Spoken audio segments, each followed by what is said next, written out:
अस्सलाम वालेकुम स्टूडेंट्स। कल हमने 1.1 का क्वेश्चन नंबर 1 किया था। आज हम उससे ही नेक्स्ट करेंगे। कल हमने पढ़ा था रैशनल नंबर्स के बारे में और जिसको क्यू से रिप्रेजेंट करते हैं। रैशनल नंबर्स के बारे में कल मैंने आपको थोड़ा सा ब्रीफ से बताया था कि इसको पी बाई क्यू की फॉर्म में लिखा जा सकता है। इसकी जो प्रॉपर डेफिनेशन है वो ये है, numbers that can be expressed in form of P by Q where P Q belongs to integers and Q not equal to zero. अब पी क्यू जो है वो उनका इंटीजर्स होना ज़रूरी है, मतलब जो भी नंबर है जो पी बाई क्यू की फॉर्म में लिखा जा सके, बट ऊपर वाली वैल्यू और नीचे वाली वैल्यू मतलब न्यूमिनेटर और डिनोमिनेटर दोनों क्या होने चाहिए, इंटीजर होने चाहिए। अब इंटीजर क्या होता है? इंटीजर होता है 0 +-1 +-2 +-3 एंड सो ऑन। और इसमें पॉइंट्स वाली वैल्यू शामिल नहीं होती, मतलब दो वैल्यूज जो डिवाइड कर रही हो एक दूसरे को, ठीक है, और इसमें कोई पॉइंट वाली वैल्यू ना हो, ऊपर भी कोई नंबर हो नीचे भी कोई नंबर हो, इंटीजर हो, तो फिर हम उसको कहते हैं कि ये क्या है, रैशनल नंबर है। जैसे इसकी हमने एक एग्जांपल लिखनी हो तो इसकी आप एग्जांपल लिख सकते हैं 2/5। तो 2/5 को अगर देखें तो इसके ऊपर वाला जो नंबर है वो भी इंटीजर है, नीचे वाला नंबर है वो भी क्या है, इंटीजर है, ठीक है। तो इसको हम क्या कहेंगे, रैशनल नंबर कहेंगे। अब हमने कल पढ़ा था कि जो टर्मिनेटिंग डेसिमल्स होते हैं, टर्मिनेटिंग डेसिमल्स कौन से होते हैं? पॉइंट के बाद fix number of values, point के बाद एक वैल्यू है या पॉइंट के बाद दो वैल्यूज हैं, उसको कहते हैं रैशनल नंबर। कल हमने पढ़ा था टर्मिनेटिंग डेसिमल और नॉन टर्मिनेटिंग। तो पहले हम टर्मिनेटिंग को डिस्कस कर लेते हैं। टर्मिनेटिंग डेसिमल कौन से होते हैं? ये हमेशा रैशनल नंबर होते हैं, ठीक है।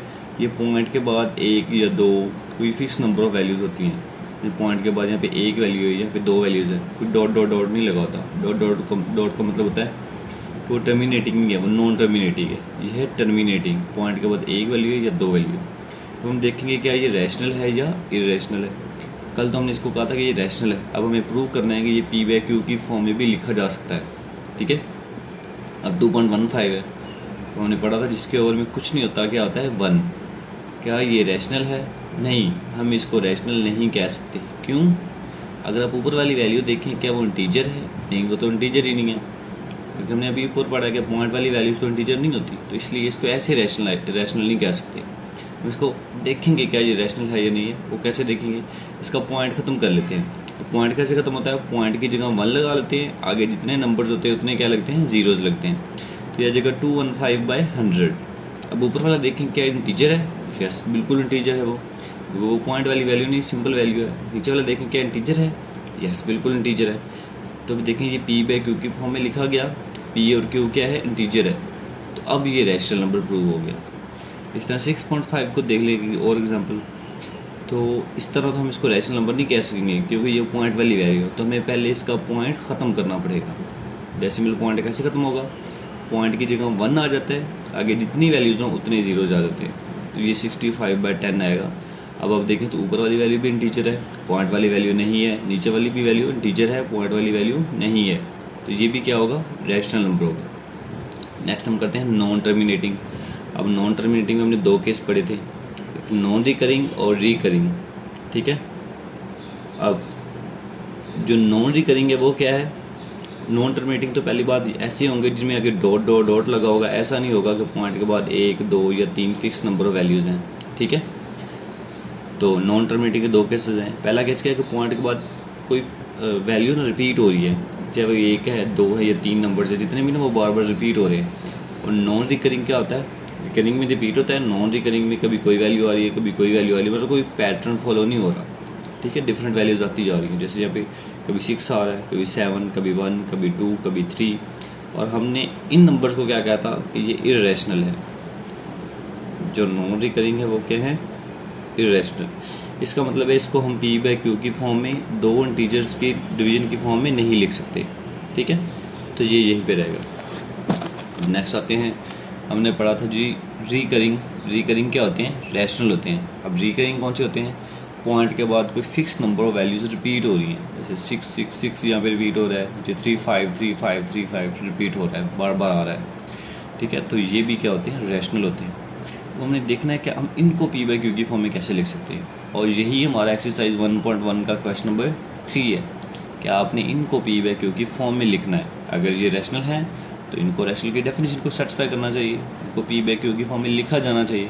तो इसके लिए हमारे पास है क्वेश्चन नंबर 3 का first part, express the following as a rational number P by Q. तो क्या है 0.4 के ऊपर बार लगा हुआ है। ये जो ऊपर बार लगा होता है इसका मतलब ये वाली वैल्यू जिसके ऊपर बार लगा हुआ है ये बार बार बार आएगी। तो हमने लेट किया इसको x के इक्वल, अब क्योंकि इसके ऊपर बार था तो 4 को बार बार बार लिख लिया और डॉट डॉट डॉट लगा दिया, मतलब ये चलती जा रही है। इसको हम क्या लेंगे इक्वेशन नंबर 1। इसके बाद जो आपने आपको क्वेश्चन गिवन है ये वाला, इसको आपने देखना है कि अगर हम इसका डेसिमल पॉइंट खत्म करें, इसका पॉइंट खत्म करेंगे तो पॉइंट की जगह 1 आएगा, आगे एक वैल्यू है तो एक 0 आएगा, मतलब 10 आएगा। तो जो ओरिजिनल वैल्यू है उसका अपने डेसिमल पॉइंट खत्म करके जो भी ओवर में नंबर आएगा उससे मल्टीप्लाई कर देना है इक्वेशन नंबर 1 को। तो हम इस इक्वेशन को 10 से मल्टीप्लाई कर रहे हैं, तो इधर 10 से मल्टीप्लाई करेंगे तो 10x आ जाएगा, उधर 10 से मल्टीप्लाई करेंगे तो क्या आएगा 4.444। इसको अपनी इक्वेशन नंबर 2 क्या लेना है। अब इक्वेशन नंबर 2 और 1 को माइनस कर देना है, 2 में से 1 को माइनस करना है। तो 2 में से 1 को कैसे माइनस करेंगे, पहले 2 की लेफ्ट साइड लेंगे जो कि है 10x, और इसमें से माइनस करेंगे 1 की लेफ्ट साइड, 10x में से 1x क्या हो जाएगा माइनस, फिर इसकी लेंगे राइट साइड जो कि है 4.444, इसमें से 1 की लेफ्ट राइट साइड को माइनस करेंगे, ठीक है। तो 0 इसमें से माइनस हो जाएगा 0.44, ये देखिए ये आ गया। अब 10x है उसके साथ कोई कुछ नहीं था लगा हुआ x के साथ, तो जिसका कोई कोएफिशिएंट नहीं होता क्या होता है 1, तो यह आ जाएगा 10x माइनस 1x, तो ये क्या बन जाएगा 9x, और उधर इसको माइनस करेंगे तो क्या आएगा 4। अब 9x के साथ मल्टीप्लाई हो रहा है, इधर आके क्या करेगा डिवाइड करेगा। तो अगर अब आप इसको देखें तो 4 ऊपर भी इंटीजर है नीचे भी क्या है इंटीजर है। इसके एक और क्वेश्चन करते हैं, इसका सेकंड पार्ट है 0.37 और उसके ऊपर बार है, तो हम इसको लेट करेंगे 0.373737, क्योंकि बार है तो ये वैल्यू बार बार आएगी। अब अगर ओरिजिनल वैल्यू देखें ये वाली, इसका पॉइंट खत्म करें, पॉइंट की जगह 1, आगे कितने जीरो जाएंगे 2, इसका मतलब इसको किससे मल्टीप्लाई करेंगे 100 से। लेफ्ट साइड में भी 100 से मल्टीप्लाई किया, राइट साइड में भी जब 100 से इसको मल्टीप्लाई करेंगे तो ये आ जाएगा 3.37373737, इसको अपनी क्वेश्चन नंबर 2 क्या लेना है। अब 2 में से 1 को माइनस करना है, 2 की लेफ्ट साइड में से लेफ्ट साइड माइनस करेंगे और राइट साइड में से राइट साइड को माइनस करेंगे। जब माइनस करेंगे तो 100x जिसका कोई कोएफिशिएंट नहीं होता क्या होता है 1 होता है, तो 100x में से 1x जाएगा क्या बचेगा 99x। 37 में से माइनस करेंगे 0.373737 को, तो क्या आंसर आएगा 37।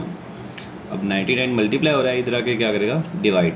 अगर अब इसको देखें तो ऊपर वाली वैल्यू भी इंटीजर है, पॉइंट वाली वैल्यू नहीं है, नीचे वाली वैल्यू भी इंटीजर है, पॉइंट वाली वैल्यू नहीं है, तो ये क्या है रैशनल नंबर। तो हमें एक recurring non terminating recurring number दिया हुआ था, हमने उसको पी बाई क्यू की फॉर्म में लिख दिया, इसका मतलब प्रूव हो गया कि ये क्या है रैशनल नंबर। इसका जो लास्ट पार्ट है थर्ड वाला 0.21 का बार, ये आपका होमवर्क है, ये आपने खुद करना है, ठीक है। Thank you very much.